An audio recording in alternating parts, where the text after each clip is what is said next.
à tous, bienvenue sur Only Agent Podcast numéro 147. Moi, c'est Plax, on a plein de choses à raconter, c'est le retour des vacances. Je suis avec Thiergo. Comment vas-tu, Thiergo, avec ta belle casquette des New York Yankees? Belle casquette, ouais. Et je suis. Alors, je voulais juste porter mon t-shirt Giants France, mais c'est comme l'hiver ici. J'ai un peu froid, mais ça va super. La pré-saison est terminée. On a vu plein de belles choses et je pense sérieusement qu'on attaque cette saison 2025 sur un pied beaucoup plus optimiste que les années précédentes. Ouais, et on était optimistes les années précédentes. On essaie toujours d'être optimiste. Tu vas pas commencer la saison en te disant on va se faire ramasser tous les matchs. Tu as envie de trouver et tu cherches. Et nous, en tant que fans, évidemment, on cherche toujours les petites lueurs d'optimisme à droite à gauche. Mais c'est vrai que là, l'ambiance est quand même différente. Alors, avant qu'on commence, juste, je voudrais rappeler que vous avez la possibilité, puisque là, au moment où on enregistre, on est fin août. Le premier match a lieu dans 2 semaines, si je ne dis pas de bêtises. C'est pas le week-end d'après. Oui, c'est ça, c'est dans 2 semaines. Il y a 2 semaines, en fait, entre le dernier match de pré-saison, puisque là, on vient de finir les matchs de pré-saison. C'est le début du foot universitaire. Et il y a 2 semaines, en fait, ils n'enchaînent pas directement sur la NFL. Et je voudrais juste vous rappeler que ceux qui sont sur Paris, notamment, ou ceux qui voudraient monter pour ça en particulier, on organise, donc c'est le 7 septembre, on organise on va se retrouver en fait dans un bar sur Paris, à Gare du Nord, et on va mater le match ensemble. Je vais bien m'assurer qu'ils puissent nous mettre le match sur une télé. Ils m'avaient dit oui, mais après, entre ce qu'ils disent et ce qu'ils vont vraiment faire, mais je vais leur envoyer un petit email. Et donc, ça va nous permettre de nous retrouver ensemble, de discuter, de voir le match. Et si on perd, c'est pas grave, au moins on était ensemble. Et si on gagne, tant mieux, ce sera la bonne surprise contre les Commanders. On va pas perdre. Je l'annonce déjà, non, on va pas perdre. Ben tu sais, on verra. C'est trop tôt pour dire, mais oui, si on perd pas, c'est très bien. C'était quoi ta phrase d'il y a 2 ans ou 3 ans? On va les exploser? On va les éclater.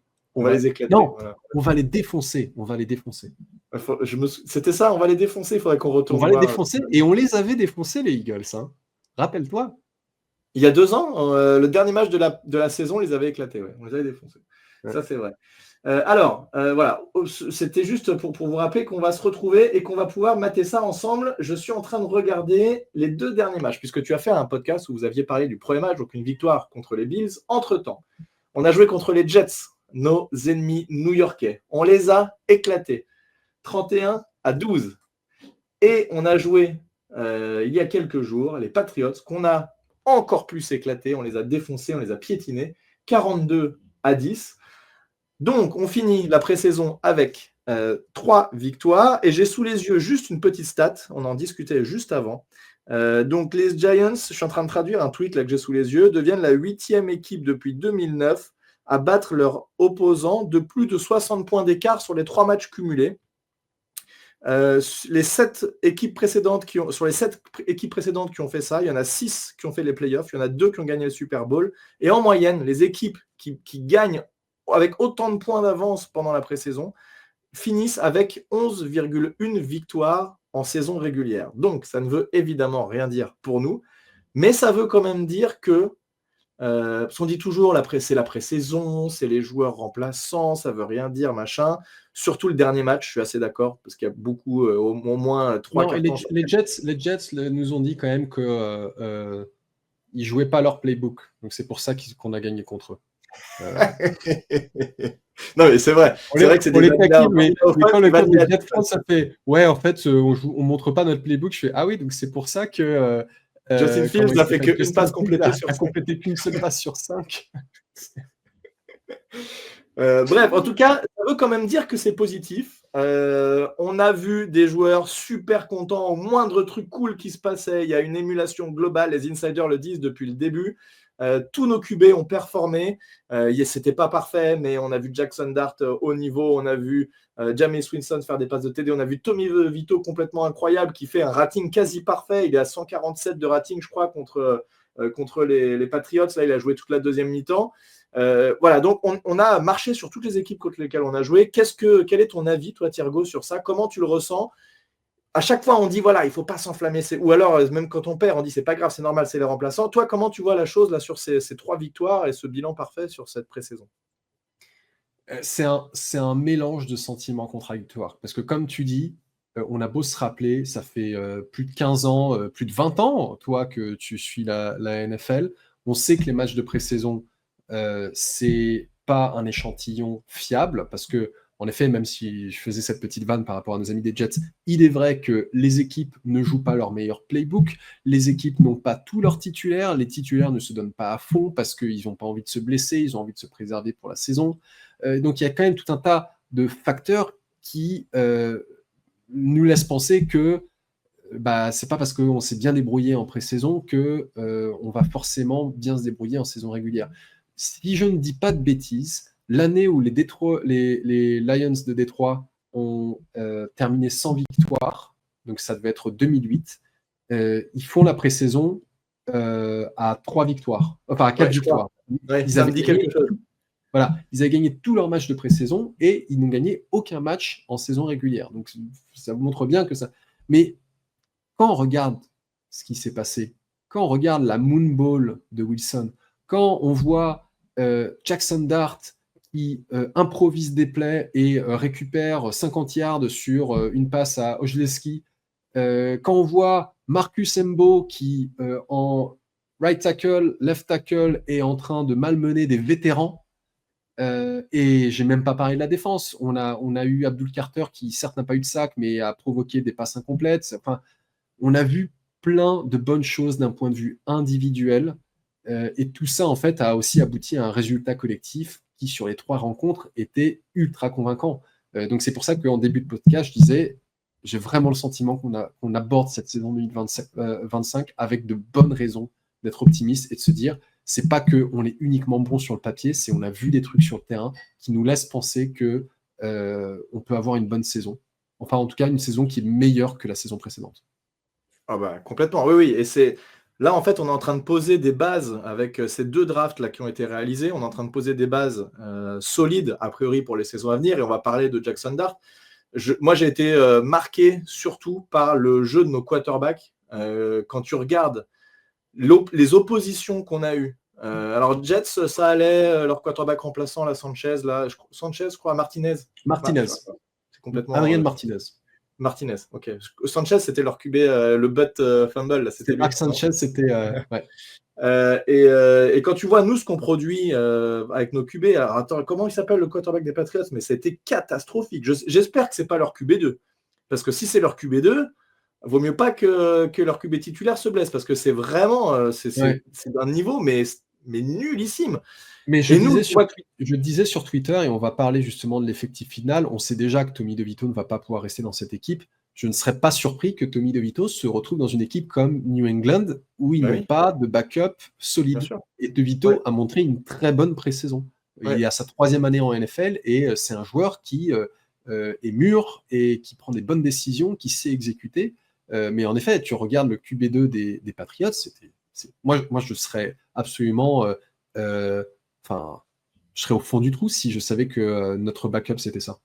Et ce qui était notre cas pendant les quelques dernières saisons où Joe Shane a quand même... il a eu confiance en certains QB, notamment à Daniel Jones, où il a quand même donné ce contrat, et à juste titre, on le rappelle, parce qu'il y avait eu cette saison qui était très prometteuse il y a 3 ans. Bref, on va pas revenir là-dessus, mais nos remplaçants, par contre, étaient d'un niveau qui était quand même plutôt nul. Il y a eu De Vito qui se retrouve QB2 ou même QB1 à un moment donné, alors que voilà, il mérite peut-être QB3, pourquoi pas, mais peut-être 2 dans une certaine équipe, pourquoi pas, mais bon voilà. Là, le fait qu'il soit QB4, ça montre quand même qu'il y a un changement de cette QB room avec Jameis Winston, avec Russell Wilson, ça a tout changé. Jameis Winston, ça va être un cas un peu particulier. Il y en a qui disent il faut le trader, machin. Alors après, c'est contre quoi? Est-ce que si on arrive à récupérer mieux qu'un 6e tour, voilà. Tu vois qu'il y a quand même le fameux la win comme ça, le avec les doigts, où il lui met dans la bouche, voilà. Ils ont l'air de se marrer, ils ont l'air de kiffer. Ça a l'air top.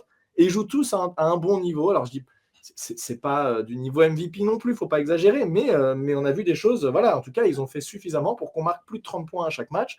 Et il y a un changement dans cette QB room qui est drastique entre l'année dernière et cette année, et ça te change une équipe, clairement. Je pense que petite parenthèse. Ouais, vas-y. Ouais, j'étais juste en train de regarder rapidement le roster des Patriots. Leur QB2, c'est pas celui qu'on a vu, c'est Joshua Dobbs. C'est quand même un peu mieux. Mais je suis d'accord. Pour reprendre ce que tu dis, l'état de notre QB room, on a vu que c'était bien mieux, et en fait on l'a vu sur le terrain, on a vu des actions absolument incroyables des 4 QB, quoi. Ouais, je suis d'accord. Forcément, celui qui était le plus scruté, c'était évidemment Jackson Dart. Il a été. Moi, quand tu écoutes les conférences de presse de Brian Daboll, il l'adore, il le kiffe. Il a dit: je suis très content qu'on l'ait drafté, il fait tout ce qu'on lui demande. Enfin, clairement, il a été au-dessus des attentes sur ces 3 matchs-là. Alors, oui, c'est pas les défenses très compliquées avec des switches, des trucs, des stunts, etc. Donc, c'est plus facile à lire. Mais malgré tout, il a fait ce qu'on lui demandait. Je veux dire, il a été au niveau, parce que s'il n'avait pas été au niveau, on aurait peut-être une discussion différente. Là, il a été au niveau, clairement, et même plus. Il a pu courir, il a pu lancer, il a pu improviser, il a pu appeler des jeux lui-même sur la ligne de scrimmage. Il lui a fait des coups, Brian Daboll, en lui disant là, tu rentres pour un jeu et puis tu ressors. Il a fait des passes sur le match précédent où quand il rentre sur une seule action, il y a une screen pass, il envoie une sidearm comme ça. On n'a jamais vu ça dans un de nos QB ever, je pense. Ce genre de play un peu improvisé avec des passes dans des positions improbables. Il a été, moi je suis, j'essaye de me contenir, mais c'est difficile, vraiment, c'est très difficile. Qu'est-ce que toi tu as pensé des prestations de Jackson Dart? Je finis en te disant que moi, ce qui m'a le plus impressionné, je pense, c'est son calme dans la poche. Ça, il voit un mec arriver, il panique pas, il rattaque la poche, c'est un calme, un flegme légendaire déjà. Je me souviens pas d'un QB rookie comme ça. Voilà. Quel était ton avis, toi, sur ce qu'on a pu voir de Jackson Dart sur ces 3 matchs de pré-saison? Écoute, pour faire un peu un point, enfin un lien avec notre discussion post-draft, où moi j'étais quand même vachement contre l'idée. Enfin, j'étais pas pour ce trade-up de Dart. Je disais ça valait pas ça, etc. Et en fait, après un match de pré-saison, je dis pas que je reviens tout à fait sur ma position, mais Dart, en fait, est clairement largement au-dessus des attentes que j'avais quand on l'a drafté. Pour moi, Dart, c'était un joueur qui n'était pas prêt à jouer en NFL. Il fallait lui demander un peu de temps avant d'être capable de faire des prestations de ce niveau-là. Et en fait, il y est déjà. Et j'écoutais un podcast où il disait un truc que je trouve assez juste, c'est que avant la pré-saison, on se disait si Dart doit jouer parce que ça se passe mal pour Wilson et Winston, est-ce qu'il va être capable de le faire? Est-ce que ça va être... Et là, en fait, après cette pré-saison, c'est maintenant, en fait, on sait que si Dart doit aller sur le terrain, il est capable de le faire. Parce que comme tu dis, il est d'un calme incroyable dans la poche. Je trouve qu'il gère très très bien la poche. Oui. Son action contre les Patriots, justement, où il monte dans la poche et tu vois qu'il fait un petit signe de main et qui passe, donc c'est une passe improvisée à Olszewski, c'était pas l'action, donc c'est de l'improvisation, ça fonctionne très bien.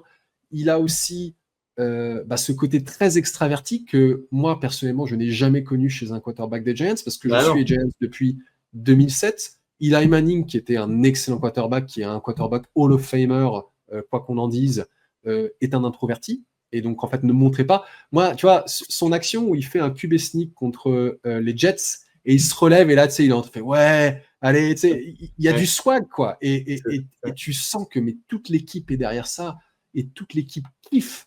Les commentateurs contre les Patriots n'ont pas arrêté de pointer le fait que à chaque fois qu'il y avait une action positive, un touchdown, etc., tu avais tout le banc qui se levait, qui allait féliciter le quarterback qui avait fait l'action ou l'interception ou autre. Et on n'a pas vu ça depuis des années. On n'a pas vu ça depuis des années, et c'est quand même assez incroyable. Et maintenant, on est pas bon. Pour conclure tout ça, je pense que il faut rester sur le plan de départ, à savoir on commence avec Wilson parce qu'on a un début de calendrier qui va être très très difficile. Mais il y a un moment où on peut se dire, ok, là on fait rentrer Dart parce que on sent qu'il est prêt. C'est un adversaire qui va être à sa hauteur. On l'a mis dans des bonnes conditions pour réussir. Alors après, si la saison se passe de manière miraculeuse et qu'on enchaîne les victoires, avec Russell Wilson, tu n'as peut-être pas envie de changer au dernier moment pour rien. Maintenant, si la saison est moyenne, on est, je sais pas, 2 victoires, 4 défaites, 5 défaites. Voilà, mais on a une équipe compétitive parce que c'est quand même ce qu'on espère de cette saison, c'est qu'on espère être compétitif et qu'on ait du football qui soit regardable. Là où la saison dernière, il y avait des matchs vraiment, tu te disais, qu'est-ce que je suis en train de Alors, m'infliger là, quoi. il y a un parallèle à faire avec la saison de 2004, et j'y réfléchissais avant. On rappelle Kurt Warner qui était titulaire, on venait de drafter Eli Exactement. Manning et on ne savait pas à quel moment Eli Manning allait rentrer sur le terrain. Mais en fait, moi, j'ai voulu m'intéresser au moment où on a fait rentrer Eli Manning. Parce qu'au moment où on fait rentrer Eli Manning, les Giants ont 5 victoires pour 4 défaites. Et quand tu regardes les stats de Warner, Warner, il n'est pas dégueulasse, mais en 9 matchs, il n'a marqué que 6 TD. Et une fois qu'Eli Manning est rentré sur le terrain, donc Eli Manning est rentré sur le terrain en semaine 10, défaite, victoire. Et il s'est pris des bonnes branlées, Eli Manning. Hein. Il y a notamment un match contre les Eagles où il s'est fait démonter. C'était son moment Welcome to the NFL. Mais ce qui s'est passé, c'est que Tom Coughlin, il n'était pas en train de tirer un trait sur la saison en se disant bon, de toute façon, on n'aura pas les playoffs, parce que quand tu es à 5-4, tu peux quand même encore aller en playoffs. Mais il s'est dit ok, Eli Manning, c'est quand même mon futur, et j'ai un quarterback vétéran qui est pas terrible. Il me tue pas les matchs, mais il me les gagne pas non plus. Et ben, on va mettre le rookie et on va avancer. Et comme tu dis, je pense que si on est à un stade où en fait la saison elle est moyenne, Russell Wilson est bien, mais c'est pas top. On va se poser la question de est-ce qu'il faut faire rentrer Jackson Dart. Et d'ailleurs, je pense que la raison pour laquelle dès le début de la signature, enfin dès après la draft et au début du training camp, Daboll a dit Wilson sera le titulaire, parce que je pense que il s'attendait à ce qu'il y ait ce genre de débat. Tandis que s'il avait abordé le training camp en disant il va y avoir une compétition, on va voir, on décidera, et ben tous les jours on serait en train de lui dire et du coup vous titularisez Dart et vous allez titulariser Dart, et en fait là il dit non, je le dis depuis le début, c'est Wilson, et puis un point c'est tout. Et il va quand même se taper les questions de et du coup quand est-ce que vous faites rentrer Dart? Et de toute façon, ce qu'il faut se dire aussi, c'est qu'on prépare l'avenir. C'est que le but, c'est pas cette saison. On va pas jouer le Super Bowl cette saison. Notre but, c'est pas de. Évidemment, on veut toujours gagner des matchs, mais c'est pas de faire une grosse saison cette année. Donc, il faut pas voir le court terme en se disant moi, je veux absolument voir Jackson Dart parce que je veux qu'il joue, c'est le rookie, machin. Ce qu'on veut, c'est qu'il soit le mieux préparé possible. Et moi, je pense qu'une rentrée en mi-saison, effectivement, voire fin de saison, sur les 5-6 derniers matchs, c'est peut-être ce qu'il y a de plus logique pour le laisser continuer à apprendre, continuer à comment tu te prépares pour le match, etc. Tout ça, tu as besoin de le voir. Comment ça se passe sur le banc de touche, quand Wilson va sortir, quand ça va mal se passer, quelles vont être les réactions, comment ça discute avec le coach, etc. Tout ça, tu as besoin de le voir. Analyser les matchs aussi, parce qu'il va y avoir des actions. Je ne pense pas que tu fasses des revues. Si, peut-être tu fais des revues de matchs de pré-saison en disant qu'est-ce qui a marché, qu'est-ce qui n'a pas marché. Mais la défense en face est tellement basique, on va dire, que tu as du mal à anticiper des choses comme tu le préparerais avec un match de saison régulière. Tu vas aussi planifier les choses en saison régulière. Tu vas dire, on va attaquer sur ce corner-là parce qu'il est un petit peu plus faible. On sait que ce linebacker-là fait plutôt ça, donc on va jouer tel jeu, etc. En pré-saison, tu ne fais pas ça. Tu n'as pas de game plan spécifique sur une équipe. On s'en fout. En pré-saison, tu veux juste dérouler tes jeux pour les faire tourner. Tu ne vas pas avoir un game plan spécifique en fonction d'une équipe. Donc tout ça, il a besoin de l'apprendre, de se familiariser avec. Il a l'air de quand même... Il n'y a pas grand-chose qui a l'air de le gêner. Je pense qu'assez vite, ils se font dans un moule sans aucun problème. Donc, ça ne devrait pas être exceptionnellement long. Mais c'est quand même des choses qu'il faut ingurgiter. Il faut que les choses viennent le plus naturellement possible. Appeler des jeux dans un huddle, si tu dois te concentrer sur chaque mot que tu dis, je rappelle que des jeux de NFL, ça peut être des trucs à rallonge incroyables.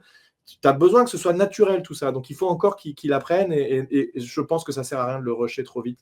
Je ne sais pas si tu as regardé la deuxième saison de Quarterback. Je suis en train de la regarder avec un peu de retard. Et il y a, je crois que c'est au deuxième ou au troisième épisode où Goff, Burrow et Cousins parlent de comment se passe un huddle et le moment où ils vont sur la ligne. Et ils disent, premier truc que je fais, je regarde l'horloge. Combien de temps il me reste? 12 secondes. Ok, faut que je regarde ça, faut que je dise à lui de venir, je fais ça. Et en fait, tu te dis, ce sont des vétérans, j'ai pas compris la moitié de ce qu'ils ont dit alors que ça fait des années que je suis la NFL.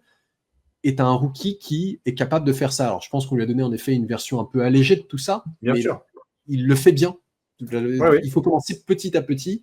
Et en effet, comme tu dis, il faut qu'il apprenne sur le banc. On rappellera que Patrick Mahomes a appris sur le banc je ne sais pas combien de temps derrière Alex Smith. Ah bah il est rentré la dernière journée, le dernier match. Voilà, et ça lui a bien réussi. Donc, en fait, le risque de faire rentrer Jackson Dart trop tôt, c'est tu peux lui briser sa confiance s'il est mis dans des mauvaises conditions. Et en fait, c'est un peu ce qu'on a vécu avec Daniel Jones. Daniel Jones avait déjà une confiance très fragilisée parce qu'il n'avait pas eu une carrière en NCAA qui était exceptionnelle. Et puis, il est arrivé chez les Giants. Il a eu, oui, un certain succès avec Sue Shurmur, mais très vite, ça s'est dégradé. Et après la saison 2023, qui était absolument catastrophique, il ne s'est jamais redressé. Ouais. Et je ne sais pas si tu as regardé beaucoup de ses highlights chez les Colts, mais j'en ai regardé quelques-unes et je fais ouais, d'accord, on est toujours sur les mêmes problèmes d'avant, quoi. Ça fait de la peine à voir.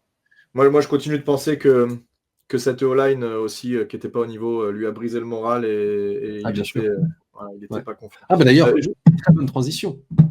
Attends, je voulais juste finir sur Dart pour juste me remettre aussi un point en avant dans les choses marquantes. Donc, on disait sa capacité. J'ai un cheveu sur la langue. Dans la poche, à être confortable, etc. Un des points aussi, c'est lancer sous pression. Il va attendre jusqu'au dernier moment que le receveur se démarque pour faire la passe au bon moment. Il sait ça. J'ai fait une vidéo sur notre chaîne YouTube, si vous voulez la voir, d'analyse des points forts de Jackson Dart. C'était pas une analyse point fort, point faible. C'était vraiment juste les points forts et là où il pouvait être bon. Et sa capacité à lancer sous pression, c'était une évidence. Il l'a refait plein de fois. La passe sur Beau Collins au premier match, il l'envoie, il se fait plaquer au même moment. Des screen pass qui fonctionnent bien parce qu'il attend que le mec soit presque sur lui pour envoyer la passe au-dessus et compléter la screen et gagner 15-20 yards. Ça, c'est quelque chose qu'il fait de manière parfaite et ça se traduit et ça s'est vu déjà dans ses matchs de pré-saison. Il n'a pas peur du contact, mais c'est aussi à double tranchant parce qu'on l'a vu sur cette course contre les Patriots où il a le first down, il a 2 DB qui foncent vers lui et plutôt que d'aller vers la touche ou de glisser, il plonge en avant. Ouais. Alors, il y a 2 trucs, c'est il fait un fumble et il manque de se blesser, d'avoir une commotion. Et à la limite, le fumble, tu vas me dire, bon, ok, on peut s'en remettre, mais par contre, perdre notre QB pour cause de blessure, il va vraiment falloir qu'il travaille sur ça. D'ailleurs, tu as vu sur Instagram, il a fait bon, je vais commencer à glisser. Ouais. Et puis de toute façon, il a expliqué. En fait, lui, il n'a pas vu le mec qui arrivait derrière lui. Il pensait qu'il était tranquille et qu'il allait pouvoir cutter à l'intérieur. Bon, en fait, tu as gagné 25 yards ou 20 yards en courant, mais un genou, c'est très bien. Ça ne sert à rien d'en faire plus. Mais c'est bien que ça lui arrive en pré-saison. Je trouve que c'était une bonne conclusion. Ouais. Ça lui fait un rappel et c'est bien que ça lui arrive maintenant. Donc, ça a vraiment été une pré-saison parfaite en fait en termes de préparation, je pense. Donc, pour moi, c'est top, c'est exactement ce qu'il fallait se passer. Il y a d'autres joueurs qu'on a un peu scrutés. Qu'est-ce que tu voudrais aborder derrière? Parce qu'il y a pas mal de choses à dire sur d'autres joueurs et d'autres segments de jeu. Qu'est-ce qui t'a marqué, toi, sur... J'aimerais... écoute, moi, j'ai plutôt envie de parler de quelques joueurs qui m'ont déçu. À la limite, je t'évoque les 3 et puis tu me diras par lequel tu veux commencer. Sachant quand même qu'il y a plus de positifs que de négatifs. On va parler du négatif, mais globalement, dans cette pré-saison, il y a quand même beaucoup plus de positifs. C'est important de le dire parce que... Oui, bien sûr. En fait, un peu plus tôt, quand j'ai dit sans transition, et puis en fait, oui, il fallait qu'on termine sur Dart, la transition positive, c'est on a quand même vu une poche en protection de passe qui était excellente, avec des très belles prestations, notamment du rookie Marcus Embo. Donc ça, c'était top. Ouais. Mais là, moi, ce que je voulais évoquer maintenant, c'est Evan Neal, Dante Banks et Jalin Hayat, qui, en fait, pour moi, ils ont été tous très décevants. Et Dante Banks, c'est peut-être le moins décevant d'entre eux, mais pour moi... Est-ce qu'il a joué... Attends, juste, il a joué dans les 2 autres parce qu'il était blessé. Est-ce qu'il a rejoué là récemment? Il n'a pas joué les 2 autres, mais sur le premier match, tu sentais qu'en fait, il avait toujours pas cette bonne attitude. Les commentateurs disaient ah ouais, voilà, dès qu'il n'arrive pas à empêcher une passe d'être complétée, son body language est très mauvais, etc. Tu vas pas le changer comme ça en un claquement de doigts, mais pour moi, Cordell Flott a beaucoup plus montré de choses positives en poste de CB2 que Dante Banks. Donc c'est ça. Jalin Hayat qui nous fait des drops alors qui est pas capable en fait de se séparer d'un cornerback remplaçant sur une go route alors qu'en fait c'est censé être son truc. Il est censé avoir de la vitesse et tu sais il pousse de la main et ça normalement, en pré-saison, il ne le flague pas, mais il pourrait être flagué pour ça, pour interférer. Faut que ce soit léger, quoi. Faut pas que ça se voit autant que ça se voyait là sur ses actions. Voilà.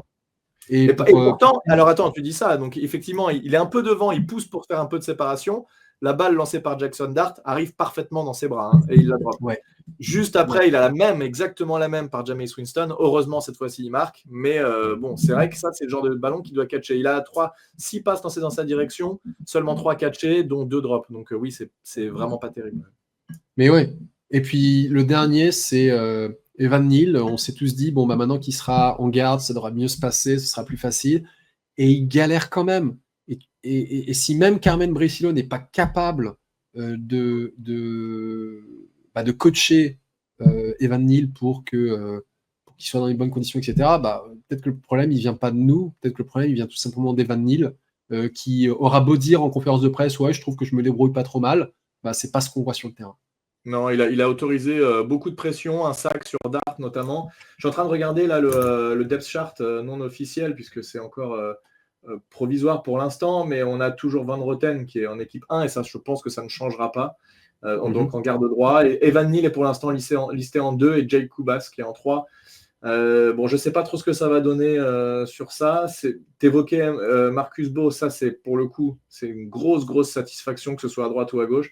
Mais Evan Neal, c'est vrai que ça ne s'améliore pas, quoi. Et à un moment donné, il va falloir choisir. Dans tous les cas, c'est sûr que l'année prochaine, si ça ne s'améliore pas de manière drastique et quasiment miraculeuse, j'ai envie de dire maintenant, il ne sera plus dans l'équipe. Ils ne lui ont pas signé sa 5e année puisque c'était un premier tour de draft. Ils avaient cette possibilité-là, ils ne l'ont pas fait. Il coûte quand même assez cher. Le libérer ne libérerait pas grand-chose, je crois, moins d'1 million, il me semble, si on le libère. Donc, est-ce que ça vaut vraiment le coup? Je ne suis pas sûr. Bon, en tout cas... Le libérer, c'est 7 millions de dead money. Hein. Ouais, et tu gagnes combien? Rien. 0? Ouais, 0. Je pensais que tu récupérais un petit peu quand même. Bon, donc voilà. Non, donc j'ai vérifié ça quand j'ai fait justement la preview de l'effectif final, parce que je tenais compte de l'impact sur le cap et je me suis dit, est-ce qu'on peut virer Evan Neal pour faire de la place? Et de toute façon, si c'était 1 million d'économies pour 7 millions de dead money, ça vaut quand même pas le coup. Mais toute son année est garantie. Et ouais. Mais là, pour moi, ça tient du miracle de le voir émerger d'un coup. Je veux dire, il a eu tout l'été pour se préparer au poste de garde. Et ce qu'il nous montre, il a eu et encore une fois, on a Carmen Bricillo qui a fait monter en niveau toutes les squads de la ligne offensive. Ouais, bon, sauf il n'y lui. a pas besoin de faire monter le niveau d'Andrew Thomas. Et Evan Neal ne le suit pas.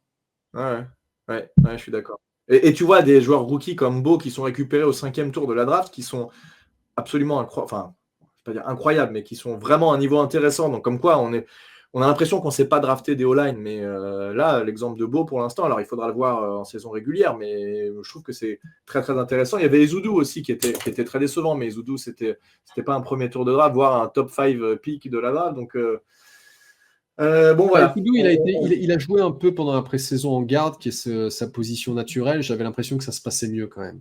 Ouais, oui. Mais on continue pour l'instant de le lister en left tackle, hein, malgré tout. Hein, pas une bonne idée. Je ne suis pas très fan.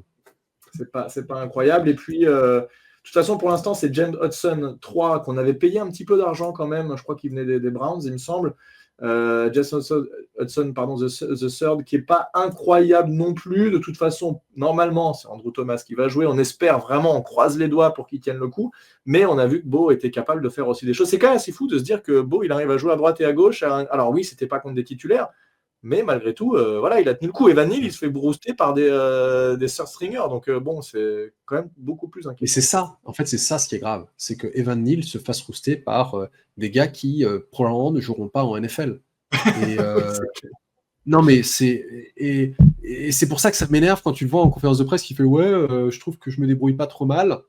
En fait, il a fait des exercices en one-on-one contre des linemen des Giants, des defensive linemen des Giants où il se débrouillait très bien.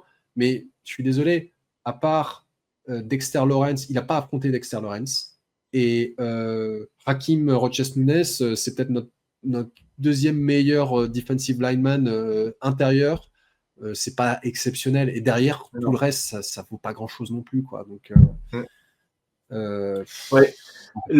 Parmi les rookies aussi, moi, celui qui m'a un petit peu déçu pour l'instant, on n'en a pas trop parlé, mais c'est Darius Alexander, qui n'a pas montré grand-chose. Alors après, je dis ça, mais Dexter Lawrence, au début, c'était pas non plus le niveau qu'il a maintenant. Et il a mis du temps à se développer.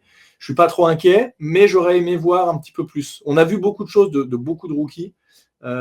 Scatebo, il a quasiment pas joué. Il a pris 3 snaps au dernier match contre les Patriots. Mais Darius Alexander, il a quand même un petit peu joué. Il a été pas trop visible pour l'instant. C'est quand même un 3e tour, si je dis pas de bêtises. C'est ça, Ouais. 3e tour, ouais. Ouais. On aurait aimé voir un peu mieux. Bon, on verra pendant la saison régulière. Il faut qu'il continue à se développer. Ça peut prendre un petit peu de temps. C'est quand même très technique de jouer à ce poste de defensive tackle. Donc, je suis pas trop inquiet, mais j'aurais aimé voir plus.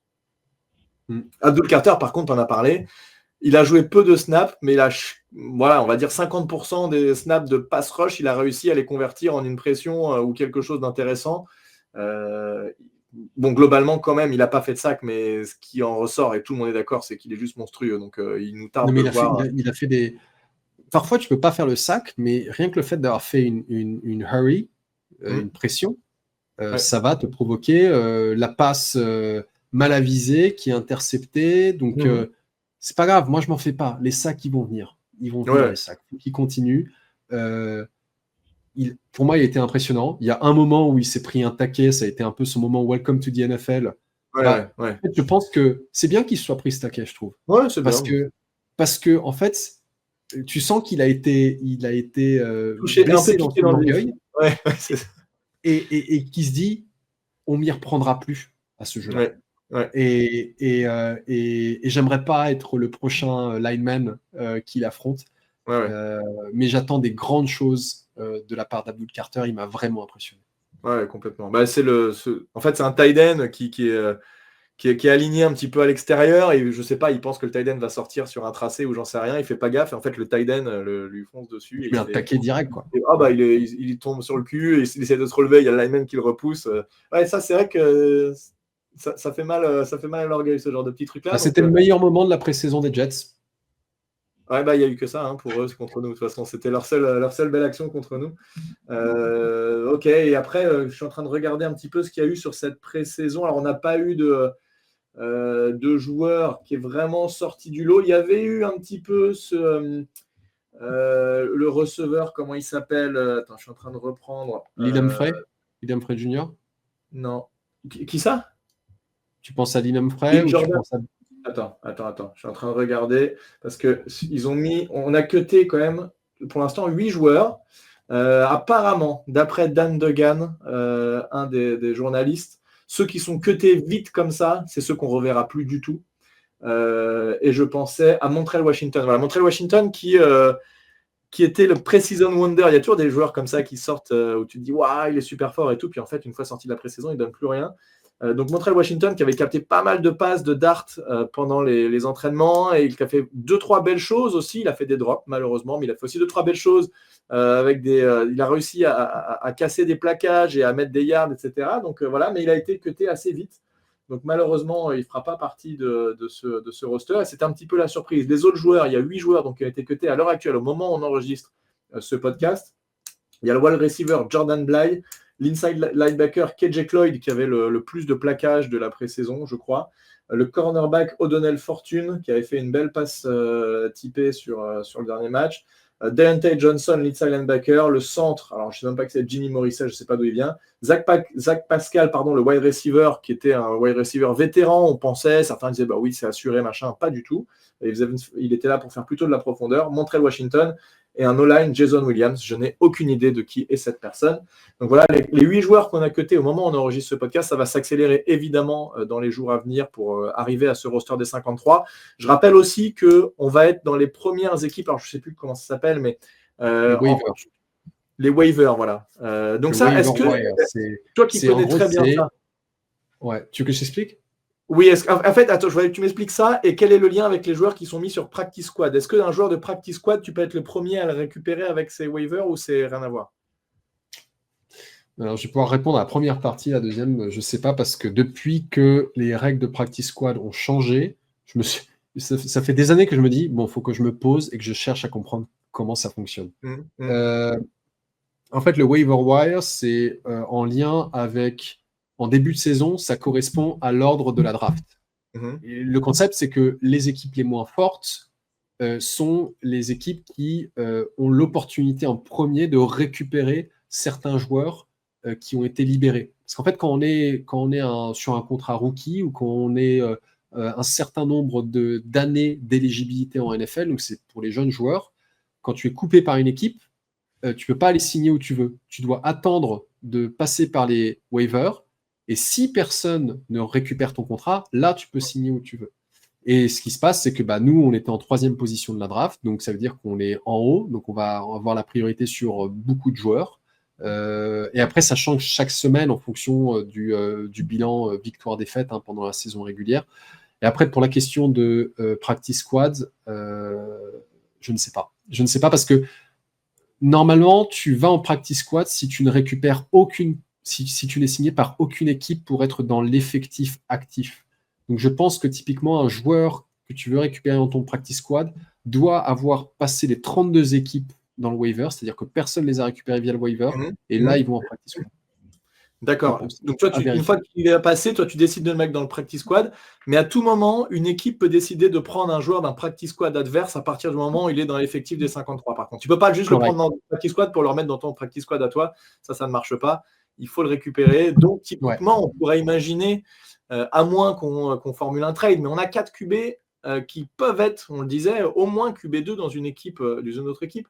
Donc, il est fort à parier quand même que au moins Tommy DeVito. Alors, Winston, on en parle, on ne sait pas trop, on verra bien ce qui se passe. Qu'est-ce que tu fais avec Winston d'ailleurs? Comment tu le gères? Tu mets 3 QB dans tes. C'est possible ça, dans ton roster des 53? Tu mets 3 QB, c'est possible? À ton avis? Tu peux mettre 52 QB dans ton roster si tu veux.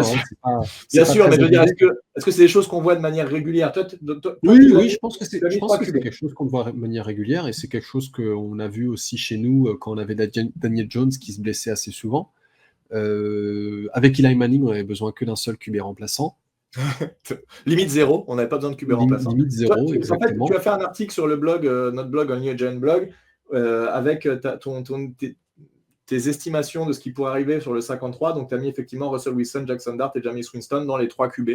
Je pense que ça a du sens. Et cut Tommy DeVito. Donc, moi, je pense qu'ils aimeraient bien le garder en practice squad parce que ça fait toujours intéressant. Mais il paraît peu probable, après les prestations qu'il a fait en pré-saison, qu'il n'y ait aucune équipe qui le récupère quand même.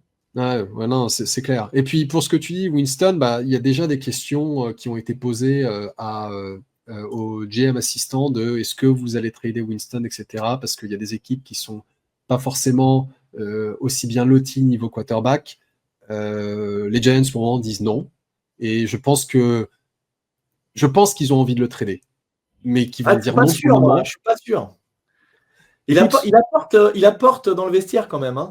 Non, alors ça c'est clair. Ce qu'il apporte au vestiaire, en cohésion d'équipe, etc., c'est super. Mais tu ne signes pas un quarterback remplaçant juste pour qu'il fasse le mariole en vestiaire. Le mariole. Mais ce que je veux dire, c'est que quand on va se rapprocher de la trade deadline et que certaines équipes vont commencer en fait à essayer de récupérer des joueurs, ça m'étonnerait pas que les Giants disent ouais, nous, Winston, on veut bien vous le refiler, mais aujourd'hui, tu ne récupérerais pas une grosse compensation pour Winston. Tu récupérerais quelque chose, mais pas forcément une grosse compensation. Parce qu'une équipe qui a besoin de renforcer son roster va peut-être vouloir donner, je dis n'importe quoi, peut-être un 4e tour pour Winston. Et pour nous, ce serait tout bénef. Mais toi, tu penses qu'ils ne veulent pas s'en séparer vraiment? Non, et tu pourrais imaginer t'en séparer pour un joueur où il manque un peu de profondeur, par exemple. Beaucoup disent qu'on pourrait récupérer un cornerback. Ça me fait penser à quand il nous manquait un cornerback, on avait récupéré James Bradberry, un petit peu venu de nulle part. Je crois que c'est comme ça qu'on avait récupéré Bradberry, non? Si je dis pas de bêtises. Je ne sais plus si Bradberry c'était un trade ou une signature, mais c'est une bonne question. Je me rappelle plus, mais en tout cas, voilà, au poste de DB, c'est pas impossible qu'on aille signer quelqu'un. Alors, est-ce que tu échangerais un Jameis Winston contre un DB de qualité titulaire? Ça peut le faire, pourquoi pas. Ce qui serait con après, par contre, c'est que nos 2 QB se blessent et qu'on n'ait plus personne derrière, ça ce serait plus problématique. C'est le risque. C'est le risque. Est-ce qu'on passe un tout petit peu en revue dans ton article les 53, juste pour voir un peu les joueurs que tu avais annoncés, poste par bien poste? sûr. Alors, donc QB, on l'a dit, Russell Wilson, Jackson Dart, Jameis Winston. Là, il n'y a pas trop de discussion. Running back, Tyron Tracy Jr., Devin Singletary, Cam Skatebo. Là, c'est un peu les trois qui sont un peu assurés de faire le roster. Derrière, on se pose des questions. Est-ce qu'on en garde que 3? Est-ce qu'on en prend 4? Derrière, on avait Dante Miller, Jonathan Ward et Eric Gray. Alors, Eric Gray, a priori, c'est bye-bye. Tu as mis Dante Miller, ça peut être intéressant. Maintenant, Dante Miller, la seule crainte que j'ai, moi, c'est qu'en fait, on l'a vu surtout faire des screen pass contre des remplaçants. Je ne sais pas trop ce qu'il peut donner voilà, vraiment dans Ce une que saison j'aime bien régulière. chez Dante Miller, c'est que, je ne sais pas si tu as remarqué, mais à chaque fois qu'il se fait plaquer, il a cette tendance à tomber en avant. Ouais, Et, okay. et récupérer 1 ou 2 yards. Alors qu'on a vu beaucoup de nos running backs ces dernières années qui étaient repoussés en arrière, ce qui est ultra frustrant. Mais pour moi, moi, je vois bien 4 running backs parce que Skatebo, on n'a pas vu ce qu'il vaut. Devin Singletary, c'est le power back. Et Dante Miller, c'est plus un scat back. Donc, le running back que, en effet, tu vas utiliser pour des screen pass, qui est capable qui est assez shifty. Jonathan Ward, on l'a récupéré pendant la pré-saison, mais je n'ai pas vu grand-chose de sa part. Et puis, il a fait une belle. Il marque un TD au dernier match. Hein. Il gagne oui. 40 ou 50 yards sur une espèce de screen pass encore. Donc, oui, c'est vrai que c'est lui. C'est pas inintéressant, mais ça ne suffit pas à obtenir un poste de titulaire. Devin Singletary, ce qui est intéressant aussi, c'est que c'est un très bon bloqueur. Ça, c'est très important de savoir bloquer. Donc, voilà, les 3 que tu as dit, c'est vrai. Et derrière, il faudra en prendre peut-être un autre. En tout cas, si on en prend un autre, je pense aussi que ce sera sûrement Dante Miller. Derrière wide receiver, alors Malik Nabers, Darius Slayton, Wendell Robinson, ça, il n'y a pas de doute. Après, derrière, tu mets Jalin Hayat, Ihmir Smith-Marsette, parce qu'il a ce poste de returner, et tu mets Gunner Olszewski. Là, c'est voilà, je ne sais pas trop ce qui va en être. Moi, j'aime bien Lil Jordan Humphrey. Je prendrais plutôt peut-être Lil Jordan Humphrey au lieu de Gunner. Parce qu'on a déjà un returner, en fait. Ihmir Smith-Marsette, c'est déjà un returner, et j'irais plutôt voir Lil Jordan Humphrey. Il a l'air de quand même plaire. On verra. En tout cas, Jules Wells, ça c'est terminé. Je pense qui était coéquipier de Jackson Dart. Bryce Wheaton, il est blessé. Bo Collins, il a fait quelques trucs bien, mais il a aussi fait des trucs très nuls. Et il y a 2 interceptions sur lui. Les 2 interceptions, c'est de sa faute. Hein. A priori, oui. Donc ça, c'est pas terrible. Moi, je mettrais plutôt Lil Jordan Humphrey, mais on verra. Il a fait une belle réception. Sur Hayat, dans l'article, je dis que je pense que les Giants vont le garder parce qu'on a quand même fait un trade-up pour récupérer Hayat et qu'il y a une envie de capitaliser sur ce pic, etc. Mais il faut savoir que d'un point de vue cap space, si on coupe Hayat, on récupère 1 million et on se tape que $500 000 de dead money. Donc ça ne coûte pas cher de le jarter. Donc ça va être intéressant de voir si il est toujours dans l'effectif ou pas. Ensuite, on a tight end, problème de riche, parce qu'on a trop de tight end et ils sont très intéressants. Donc Theo Johnson, ça, il n'y a pas de doute, ils veulent en faire le tight end titulaire, capable de bloquer, capable de faire des réceptions. Il a montré des belles choses pendant la pré-saison.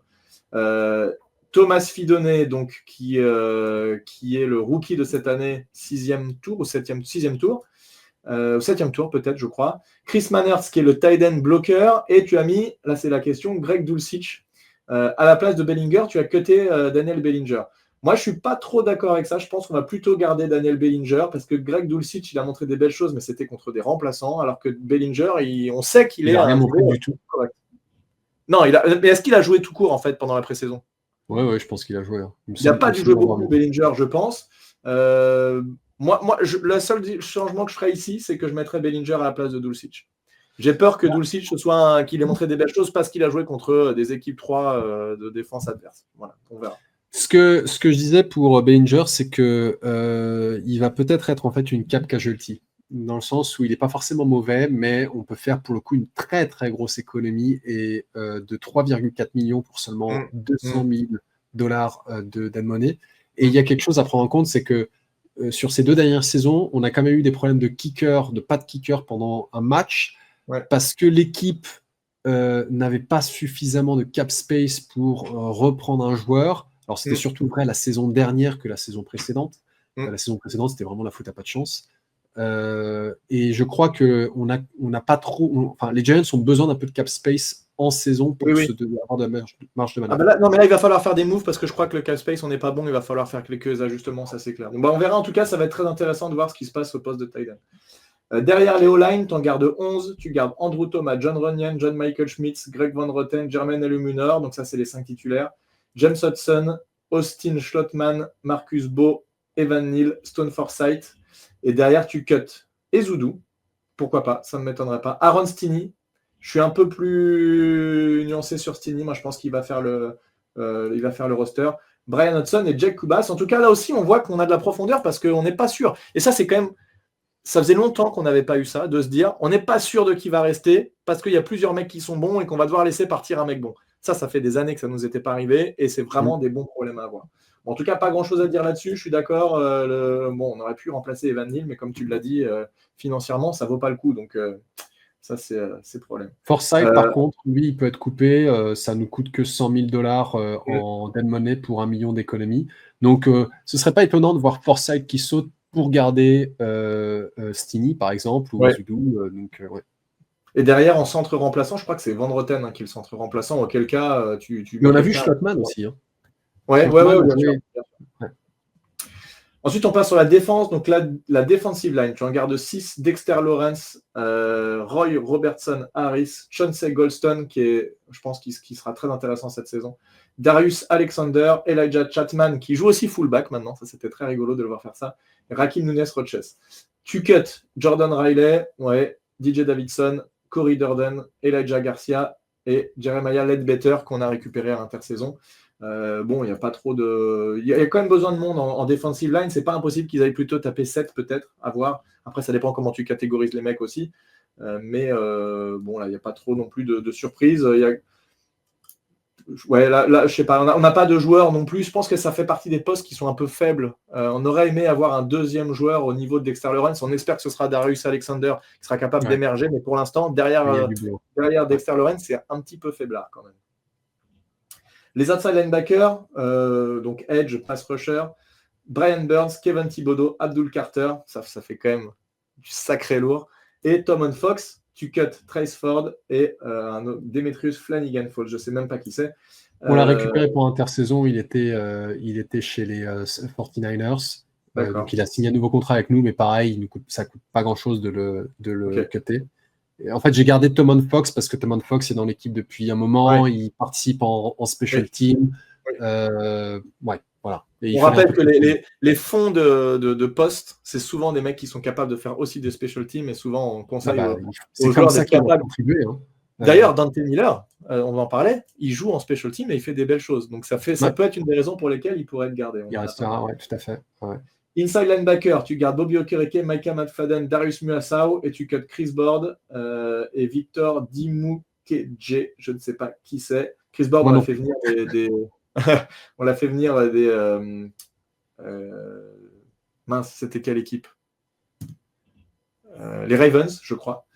Il peut jouer special team aussi, Chris Board, donc s'il arrive à se faire une place là-dessus, ce sera surtout dû à ça. Mais en tout cas, Okereke, McFadden, Muasau, ils ont l'air de vraiment aimer Muasau dans l'équipe, donc ça c'est cool. Ouais. Cornerback, Paulson Adibo, Cordell Flott, Drew Phillips, Deontay Banks, Trey Hawkins, Nick Jones. Je suis d'accord avec toi. On cut Corey Black, le rookie, direct comme ça. Bam, au revoir. En fait, pour moi, c'est un 7e tour, donc c'est comme un UDFA. Et pour moi, Corey Black, il peut très bien se retrouver dans notre practice squad. Je pense que quand tu dis cut, c'est potentiellement retour practice squad. Oui, ok. Ouais, je n'ai pas précisé qui allait se retrouver en practice squad, mais en effet, c'est les joueurs qu'on ne garde pas dans l'effectif final, donc ils doivent être cutés. Mais on espère que certains d'entre eux se retrouveront en practice squad. Alors le pauvre TJ Moore aussi que tu as mis en cut, qui s'est blessé au genou au dernier match, qui avait fait une interception, un pick six et qui s'est blessé au genou, ça c'est assez terrible. Derrière les safety, Del Belton, Javon Holland, Tyler Nubin. Tu cut notamment Macari Page qui avait fait une interception. C'est assez léger derrière un Raheem Lane, je ne sais même pas qui c'est, Kevin Wallace, c'est vrai que c'est pas fou. En tout cas, Dan Belton, Javon Holland et Tyler Nubin, je trouve que c'est intéressant. C'est solide. Je pense que c'est solide. Et derrière les spécialistes, Grant Gano, Jamie Gillan et Casey Crater. Et il y a, je crois que c'est un Irlandais, Mac Atamne, qui pourrait faire le practice squad. Il nous faut de toute façon un kicker sur practice squad, on en a besoin. On a vu ce qui s'est passé l'année dernière. On a besoin d'un mec capable de kicker. Écoute, ça fait un roster qui est quand même plutôt intéressant et à mon avis, tu n'es pas très loin de la vérité. Ce qui n'a pas été anticipé et ce qui arrivera sûrement, comme ça se passe à chaque fois, c'est qu'il y a des mecs qu'on va faire venir de l'extérieur parce qu'on va aller récupérer un joueur ou deux qui viennent d'autres équipes qui n'ont pas été gardés. Donc ça, c'est sûr, ça va sûrement arriver, je pense. Et puis il y a des joueurs qui ne sont pas forcément cutés, mais qui sont mis en injured reserve. Typiquement, Moore, il y a de fortes chances qu'il soit en injured reserve vu la blessure qu'il a eue. Donc il peut rester avec l'équipe, mais il est blessé. Eric Gray, que j'ai mis en cut, il est en PUP. S'il est en PUP en début de saison, il va en injured reserve. Donc pareil... Voilà, le cut ne veut pas forcément dire que c'est un départ définitif de l'équipe et il y a des joueurs qu'on cut aujourd'hui qui pourraient se retrouver à nouveau dans l'équipe d'ici quelques semaines parce qu'il y a un besoin. Ouais, tout à fait. Écoute, je pense qu'on a fait le tour de cette pré-saison, de cette anticipation du roster final. Peut-être qu'on fera un petit podcast avant le premier match de la saison pour parler du dernier roster et puis anticiper ce premier match. Comme je vous l'ai dit, n'hésitez pas à aller vous inscrire. Donc sur le blog, vous allez trouver le lien pour mettre votre nom, pour nous retrouver pour ce premier match donc du 7. Je repartagerai de toute façon sur les réseaux tout ça pour que vous ayez accès. Et puis voilà, est-ce que tu veux rajouter quelque chose avant qu'on clôture, mon cher Thiago ? Est-ce que tu es confiant sur cette saison ? Je pense quand même qu'on va se prendre des sacrés branlés parce que malgré tout le positif qu'on a vu pendant cette pré-saison, on reste une équipe qui est en reconstruction. Et on a toujours le calendrier le plus difficile de la NFL. Donc, malgré mon optimisme débordant, et à vous déjà, je suis sérieux quand je prédis une victoire contre les Commanders. Les Commanders restent une très bonne équipe, mais à mon ils n'ont pas une défense non plus de foufou, attention. Ouais, ils n'ont pas une défense de foufou et ils ont un problème de receveur. On espère qu'il ne sera pas réglé d'ici la première semaine. Et je fais donc bien référence à... McLaurin. Son nom m'échappe et je l'adore ce joueur. Terry McLaurin, tu veux pas. Merci. Qui cherche à se faire payer. Mais ouais. Non, je suis content que tu sois de retour. Parce que je trouvais que tes vacances étaient un peu longues. Salaud. Non, mais je dis ça parce que maintenant, j'ai plus que 4 semaines de vacances ici. Je sais. Ouais, mais toi, c'est l'hiver aussi, c'est un petit peu différent. Ouais, non, mais voilà, on va pouvoir refaire des podcasts, on a plein de choses à se raconter et on espère que même si on se tape des défaites, qu'on ait du positif à partager. Ouais, et si on arrive à trouver notre QB du futur, ça ne peut qu'être une saison réussie et ça permettra en plus de rallonger la durée de vie de Brian Daboll et Brian Daboll. Donc, ouais. Allez, merci de nous avoir suivis. On vous dit à très bientôt pour le prochain podcast. À plus tout le monde. Ciao. Salut.